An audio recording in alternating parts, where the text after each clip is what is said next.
big shout out to all of y'all for inviting me to come and share some thoughts and some ideas and, to engage in some real good discussion this evening. So I was excited about this talk and some of the content that we can throw around. And, by no means, I always like to preface my whenever I talk like this to say that, this is not an exhaustive talk. There's gonna be a lot of things that I can't touch on just out of sheer time. So we'll just try to hit on some big points and then hopefully that'll lead to a fruitful discussion. So yeah, just a, I don't no introduction needed. Jason pretty much, laid out the carpet for me, but yeah, I know him from the ISO as well. So that's another beautiful thing about organization is even when things fall apart, we can stay in touch, and keep working. So and I feel like, that about people all across the country, not just in this region, not just on the West Coast. So, but yeah, so tonight's talk is, Black liberation, Marxism. I'm probably going to go maybe about 15 to 18 minutes. Let me know when I get to about 15, because I do want to leave a lot of room for discussion. So I don't have my timer set, but just set yours and keep me on the clock. But yeah, just first things first, I think it's always, important with these kind of discussions, just to talk about foundation and also just, the basic premise of what we're talking about. So when you start talking about Marxism, you know, um, my general idea around that is it's just a framework to, look at and analyze the world. I don't necessarily have a textbook definition of what it is because I don't memorize any of this stuff like that. That's not the way that I learn and understand it, but just a framework, social and economic sort of science to look at, why things are the way they are in this world. So, and then when you start talking about issues of Black liberation, um, I think that's all about just, self-determination, people being able to make their own decisions collectively, outside of the restraints of being, working under, restraints of colonialism or, the dominant economic system that we're ruled under. It means just that, self-determination. So my goal today is to try to, come to some conclusions and discuss some ideas of how we can meld the two together. Because I do think that there's a direct correlation between both of them. So first things first, I think it's always important to just, talk about some of the names, in the Black liberation struggle, who have utilized these ideas to aid their struggles. Prominent names like W.E.B. Du Bois, William Patterson, Harry Haywood, even groups like the Black Panthers or the League of Revolutionary Workers in Detroit, which I'll be touching on later.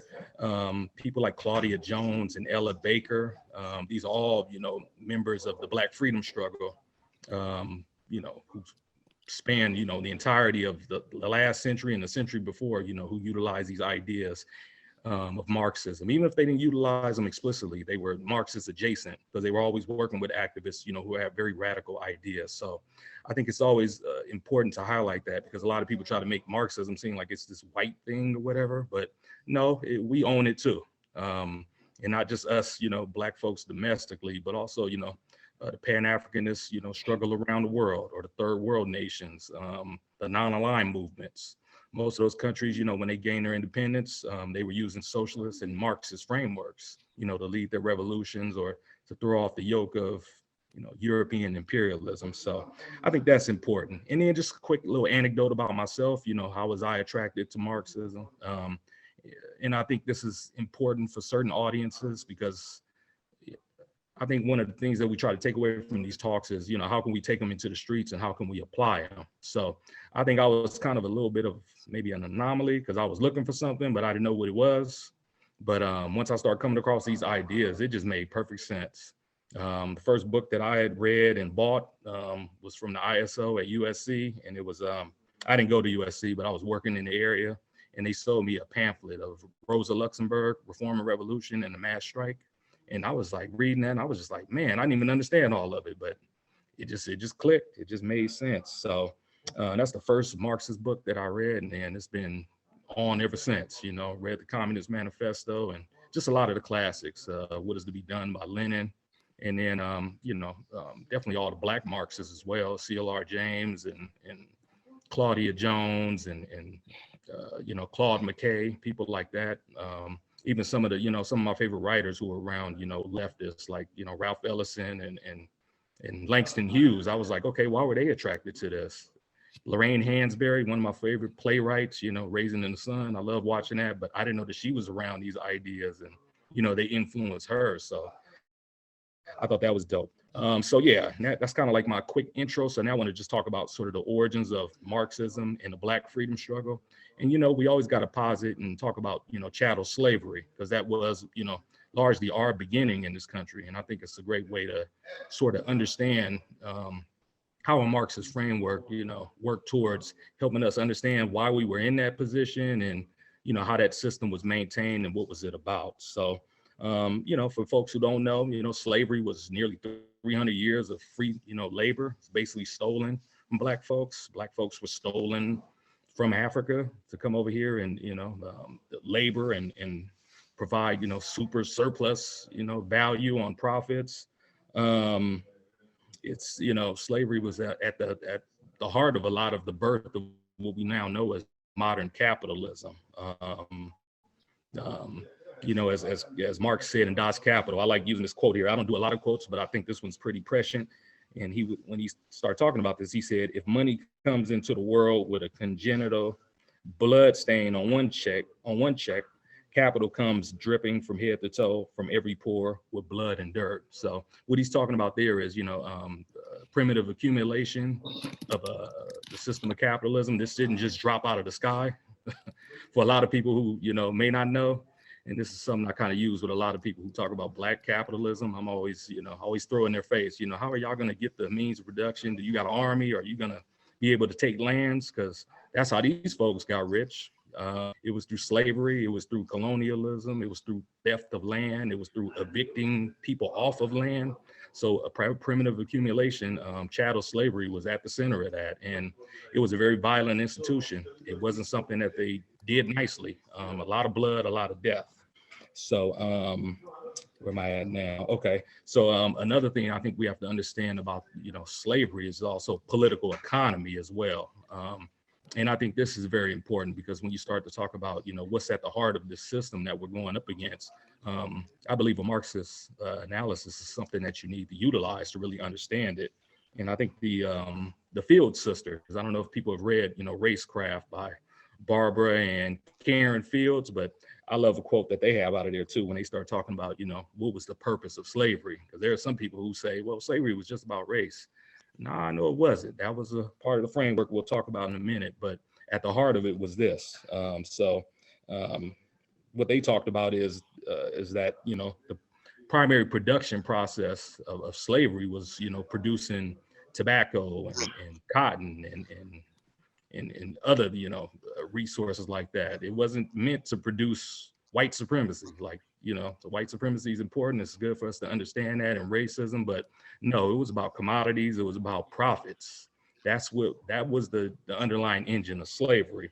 When you start talking about ideas of race, that was the ideological framework that they invented to prop it up, to help justify it. Because like I said, primitive accumulation was a very violent institution. It was an institution where, not only were people's labor stolen, but you had to steal people's culture. You stole people's bodies, um, all autonomy that people may have had over themselves or even their own family unit. A slave owner could buy your family and sell them off, at his or her whim. And you got no choice in the matter. So you can't justify a system like that or move it forward without having the ideological framework to where you dehumanize the people who you're, subjugating to that thing. So that's why they invented race when it came to slavery.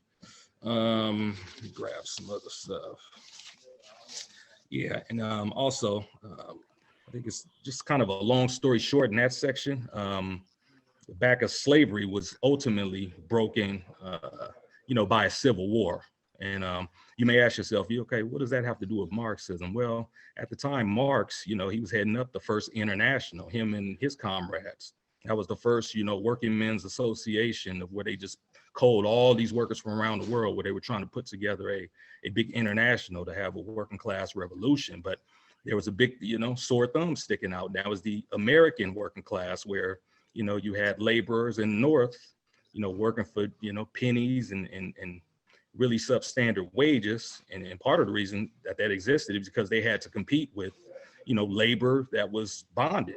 It was in slavery. So that's a big contradiction right there when you think about it. It's like, okay, how do we fight for higher wages when you have not only a bunch of laborers who are working for nothing, but then the slave, the planter class that's over that system, they're trying to expand it, which led to the Civil War. That was really a war between capitalists, but it also ended up upending and uprooting the system of slavery. And Marx and them, they weren't neutral on it. They saw this. They were rooting for the Union, so much so that folks like Marx, they were writing letters to Abraham Lincoln, cheering them on, because they fundamentally understood that, you couldn't win liberation of the working class in America as long as you had a part of the working class that was still in bondage, still in slavery. So that's what you had there. And then it's also important to note that, one of the best books written on that era, I don't know if people have read it, but you should, but Black Reconstruction by W.E.B. Du Bois is basically like a Marxist tome to the Civil War and what happened there. In fact, he called, the slaves who were abandoning the plantations in mass, he said that was the first general strike, in the history of this country, which, if you look at it objectively, he's kind of right, because that's what it was. It was basically a work stoppage. So even though those slaves, they weren't moving as like conscious Marxists or communists, so to speak, but their labor power, played a big part in aiding the North in winning the Civil War. The South couldn't feed itself. It couldn't fuel itself up because the slave labor had basically went on strike. And then as far as the next section, I'm gonna touch again a little bit on Du Bois because I think it's important. But I just want to give folks who may not know snapshots of the role that these ideas have played in the Black freedom struggles, throughout particularly the last century. And I think, at the center of it is organized labor. There's so many examples of Black radicals who were, at the forefront organizing and fighting and moving these struggles forward. So, like I said, the first general strike was basically, slaves abandoning the plantation. And that fighting spirit, it stayed with people throughout the next, 100 years or so. When you think about the sharecropping organizing that was happening in the South, particularly in Alabama, as outlined in Robin D.G. Kelly's great book, Hammer and Hoe. That was Black communists, Marxists who were leading that. Guys like Angelo Herndon, who was a 19-year-old sharecropper out there leading those struggles. A lot of the early CIO organizing, for folks who may not know, the CIO, this is before it merged up with the AFL, which was the more conservative part of the Labor Federation. Well, the CIO decided that they weren't just going to organize, on a narrow basis of race or just strictly craft unions. So the CIO decided to organize a lot of industrial unions, and they were integrated. So Black workers were at the forefront of a lot of those struggles, and radicals too. So many were members of the CP, the Communist Party back then. Other ones that, of note, Black labor movements led by Black radicals, A. Philip Randolph's Brotherhood of Sleeping Car Porters. Like that was the first all Black union that was organized. He wasn't explicitly like a Marxist, but he was a socialist then. This is before he modified his views later. But that's another important footnote when you start talking about Black struggle and labor is the Brotherhood of Sleeping Car Porters.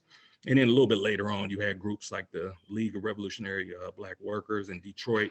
A bunch of Marxists involved in that. That was in the 70s, the 60s or whatnot.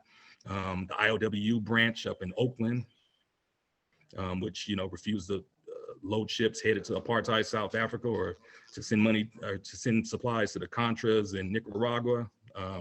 That was in the 70s. That was in the 80s when they were at the heart of their movement. They played a big part in BDS against South Africa, but that was Black radicals who were, formulating and bringing those issues into the docks and onto the struggles. And then even, recently, some of the struggles that are going on now with the Chicago Teachers Union. What's the struggle in New York? Oh, the Hunt's supermarket that just happened in New York that wrapped up a week ago. There were a lot of Black and brown organizers and people involved in that. I don't know if they're explicitly Marxist or not, but it just shows you the importance of, centrality of Black labor. And even next week, some vote that's going to happen in Alabama with the Amazon workers. That's something worth keeping a note on, because a lot of those workers are also Black down there. And what else we got? Even some of the, let me mention some of the movements that happened in the last century, where many people were involved with. The anti-lynching movement, the Scottsboro Boys. I mean, that was all Black CP organizing. That was very key with that. Even on some of the big social issues, you know, you think of the Combahee River Collective. That was a array of Black women, you know, who were taking a lot of ideas from Claudia Jones and expanding on them. And they built on that. So that was an issue. Also, the anti-war movement in the 60s. There's a lot of Black radicals who were at the front of that as well. Before there was a Vietnam war, anti-Vietnam War movement, you know, it was young people in SNCC, folks like Willie Ricks and Stokely Carmichael, who later on went on to become outright Marxists. They were some of the first ones in the streets against that, you know, before it was popular. Them and Malcolm X. We always got to talk about Malcolm X as well. Speaking of Marxist adjacent, he's probably one of the best examples. He was around people like Queen Mother Moore, who was, who eventually left communism and went to Black nationalism, but she was an important figure in his development, and some of the other folks around him as well. So, and then just for a real quick conclusion, like I said, I want to get mostly to the discussion here. You know, why does this matter? Why is this important? I think this stuff is important because, like I said, I don't know if Marxism is necessarily the end all be all, because although I identify as that, I still have a lot of ideas around Pan-Africanism and also revolutionary Black nationalism that, you know, I haven't discarded with. I used to be pretty much an explicit, like, you know, nationalist, I guess you could say. All the Black bookstores, I was into that thing, but, you know, it just wasn't enough of a framework, I thought, to really understand why these problems continue on, and why race first analysis just wasn't, it just wasn't, you know, it didn't give enough answers, basically. Because I voted for Obama in 2008, like a whole lot of other people. And then a year later, I was like, okay, this ain't working. So, and then I started going to some of the, you know, some of the more liberal kind of, you know, groups like NAACP and Urban League. And it was just like a lot of patronage politics, you know, a lot of things that just aren't going to get us free, you know, when you start talking about Black liberation. So it didn't do it for me. So like I said, this framework just made sense. And the more that I delved into Black folks who were believing in these ideas and also contributing to them, you know, not just here in the States, but, you know, overseas, people like Thomas Sankara and, you know, of course, you know, Kwame Nkrumah, and then, you know, Sekou Toure, you know, Amilcar Cabral. Like I said, it just made sense. It just connected, you know, especially, you know, somebody coming from a internationalist perspective. I was like, okay, these guys are talking the same language as me. We need to try to build something across the line. So yeah, I just think it's a framework that can help move these struggles forward, and not even excluding the struggles of the past, even the current ones. You know, I think some of the movements that are in the streets now, you know, namely BLM, Black Lives Matter, I think it's at an impasse right now. I think it could benefit from having more political clarity around, you know, organizing labor, more formal organization, not, you know, not necessarily subsuming itself in a lot of ideas around, you know, D-class intersectionality and some of these other ideas around, you know, Black excellence and Black girl magic that is just really symbolic, and it's not really a lot of substance involved in it. So, and also I think, you know, Marxism, it gives us a good framework to understand where these problems stem from. I mean, to me, that's one of the most valuable aspects of this. Where do these problems root, or what are they rooted in? How can we deconstruct them? And then how can we, you know, solve the problems? You know, I think this goes to the root of those issues. You know, it's a framework that helps us understand that. So I'm gonna stop there. Like I said, looking forward to the discussion, and yeah, hopefully folks will have some good questions and comments that we can build on.